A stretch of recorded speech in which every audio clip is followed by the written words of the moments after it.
On3 Director of Recruiting Chad Simmons is coming on to talk about the latest inside intel he's gotten while out on the road at schools, 7-on-7s, and camps. Chad is plugged in. Let's talk about some of the top uncommitted targets in the country. Let's start with five-star safety KJ Bolden. He's eyeing some spring visits to Alabama and Georgia. Nothing set just yet. But Chad, is there a team that could pull him out of the South? Yeah, I definitely think so, Josh. I mean, I think Ohio State is definitely the one to watch. I think he obviously has been there numerous times. He was there for the Michigan game back during the season in November. He has family on that staff. Safeties coach Perry Eliano is related to him as well. So he has that family connection. He likes the coaching staff, what Ohio State has done as far as DB production in recent years. And I think right now, Ohio State is the one to watch. But I think you have to look, even expand that and look into if he gets to West Coast schools like Oregon, USC. He's mentioned other schools and getting out west for the first time as well. But right now, Ohio State's a real threat to pull him out of the South. What's his timetable to get out to some of these schools and take visits? Yeah, like you said, he has nothing set up. I think spring, obviously, when he can. He's a very busy kid, obviously, with playing at a program like Buford High School in Georgia, very demanding as far as all-season workouts and training, plays 7-on-7. It seems like almost every weekend somewhere across the country. So I think you'll see him at some spring games, some spring practices, maybe a place or two in March as well. But I think we always say follow the visits. But also I think you can't read too much into that sometimes, being where maybe he's with a 7-on-7 team playing in a tournament somewhere like Phoenix, Arizona, visits Arizona State, something like that. But I do think if he heads out west at some point, he's mentioned to me numerous times, wants to check out schools like Oregon, like USC. But right now, Ohio State is that team. All right, before we move on to the number one player in the country, Dylan Raiola, I need you guys to do me a favor and subscribe to the On3 YouTube page. We are your place for all the latest recruiting news, tons of college football coverage as well. Hit that subscribe button for me right now. All right, five-star QB Dylan Raiola, not only the number one QB in the country, but he's also the number one overall prospect on the On3 consensus rankings. He's a former Ohio State commitment that's back on the market. Now, Chad, Georgia's been trending for Dylan Raiola. What does the departure of Todd Monken mean for Raiola's recruitment to Georgia now that Mike Bobo is the offensive coordinator? I think it has some impact, but not too significant. I think, obviously, he believes in Georgia just being Georgia with Kirby Smart. You have to trust in the head coach, and he knows top programs are going to lose coordinators, going to lose assistant coaches, and to move on and do bigger and better things for themselves. And I do think it has somewhat of an impact. I do think he wants to kind of obviously get more dialogue with Mike Bobo, but he knows Bobo. Bobo's been involved in his recruitment over the last year or so. And I think one connection there, too, is obviously Matthew Stafford. Bobo recruited Stafford. He played for Bobo at Georgia. The dad played with Detroit Lions with Matthew Stafford. Raiola knows Stafford. His family have communicated about Georgia, about Bobo as a coach and stuff like that. So I do think there's a connection there with Bobo. But again, I think obviously he liked Monken, the offensive scheme, what Georgia's done offensively the last couple of years in national championship runs. But in the end, Georgia's still Georgia, and Georgia's still high on his list. Right. So Georgia sits still high on his list. So refresh the people real quick. Who are the other teams? Who's the main competition for Raiola right now? I've been saying three schools for a while now. I still think right now those three are Georgia, Nebraska, and USC. Keep an eye on Oregon as well. Other schools, again, could get in the mix, but I think right now the main three, Georgia, Nebraska, and USC. All right, moving on to four-star quarterback Elijah Brown. He's the number 6 overall quarterback. He's out of California.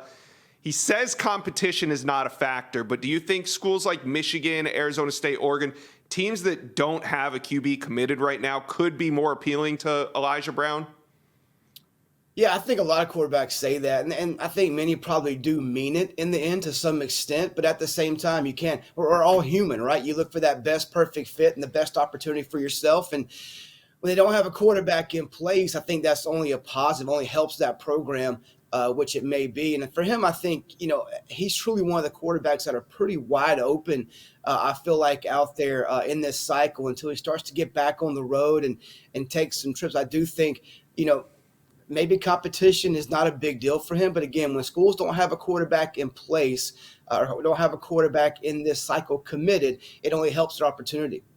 All right, moving from the number 6 overall quarterback to the number 7 QB. He's out of Baltimore, Michael Van Buren. Who are the main players right now in his recruitment? Because it looks like it's pretty wide open as well. Well, he wants to get back to Oklahoma soon. He told me over the weekend that Oklahoma has really picked it up and turned up the heat with him. And he loves Jeff Lebby. He's been there once before. He was there last summer for camp and worked with Lebby and got to hang around with Brent Venables and that staff in Norman. He'll be back there sometime this spring. But I think you want to start, going back to 3 schools again. I think right there is from Baltimore, St. Francis Academy. I think Maryland would love nothing more than to keep him home. With Mike Loxley on him extremely hard right now. Then you have Penn State. He's been there as much, if not more, than anywhere else outside of Maryland with visits. And he's been to Oregon. He went there in January, was there for a game in the fall as well. I think Oregon, Penn State, and Maryland are 3 to watch. You have Oklahoma coming on pretty hard. Then looking outside those, maybe Miami, maybe Virginia Tech. But I think you start right there with Maryland, then Penn State, Oregon, and now maybe Oklahoma. You think Van Buren's eyeing a summer decision? It just seems like there's a lot of teams still in play here. Yeah, I do think he'd like to be done, by the time his senior year begins. I mean, he told me over the weekend again, July, August, probably his timeline to make that decision. I think he'd like to really get out to maybe a couple more schools this spring when time allows him to, and then figure out, does he want to take, just 2 or 3 OVs and make a decision? Does he take all 5? I think I'd lean towards right now him not taking all 5 OVs, but just taking the ones that he feels he needs to take and then make that decision as soon as possible. All right, the last name that I want to talk to you about is a big one. 4-star defensive lineman Justin Scott, the number 16 overall prospect in the country. Chad, he was going to set a decision date, or he did set a decision date for January 31st. He ended up backing off of that. So what's gone on in his recruitment since then? He's had a couple weeks to kind of reset and think things over. What's going on with Justin Scott? Yeah, trying to give everybody kind of that picture. I mean, he set a commitment date kind of out of the blue. I think surprised many of us. I mean, I had just spoken with him maybe 4 or 5 days prior to that announcement about how wide open he was, taking visits in the spring. And then Marcus Freeman, numerous coaches from Notre Dame staff happened to be at the school that day. I guess maybe he felt good about the Irish. They had the buzz at the time, set a commitment date for his birthday, January 31st. Then a week prior, backed off that and decided to push things back, take more time. And, schools have jumped in. Florida came in with an offer in January. Georgia came in with an offer in January. I think Georgia is definitely a school to watch. He said an OV there for Athens. The first weekend kids can visit officially in April. The April 14th through 16th weekend he'll be at Georgia for an official visit. He has family in Atlanta. He's grown up liking Georgia, following Georgia. Has been heavy communication with Trey Scott, the D-line coach at Georgia. But I think Georgia, Notre Dame, Ohio State, Michigan, maybe USC are some schools to watch here. But I do think he'd like to commit, again, by the summer before his senior year. All right, Chad, thanks for coming on the Inside Scoop and dropping that intel. We appreciate it. We'll talk to you next week. Sounds good, Josh. Thank you. All right, see ya. Thank you for watching. Make sure you smash that subscribe button for me, and remember to check out all the videos on the On3 YouTube page.